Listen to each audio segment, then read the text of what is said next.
بیرون ملک نے گندم منگوانے کے لیے ملک میں بھر کی 65 کمپنیوں نے حصہ لیا۔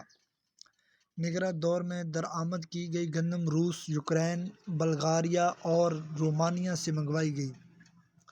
مجموعی طور پر 36,12,827 میٹرک ٹن گندم پاکستان منگوائی گئی۔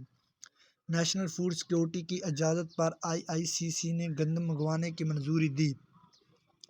اضافی گندم امپورٹ کی مانیٹرنگ نہ کرنے پر سکریٹری نیشنل فوڈ کو عہدے سے ہٹا دیا گیا۔ Laos diary company Pakistan limited نے 8,49,448 میٹرک ٹن گندم درآمد کی۔ یونائیٹڈ ریسورسز کارپوریشن نے 5,20,442 میٹرک ٹن گندم منگوائی۔ گندم بحران کا ذمہ دار امپورٹرز کون سے؟ لاہور نے فہرست جاری کر لی۔ امپورٹ کی گئی گندم سے پنجاب کا کسان رل گیا۔ پنجاب میں گندم کی نئی فصل امپورٹ گندم کی وجہ سے تاحال نہ خرید سکے۔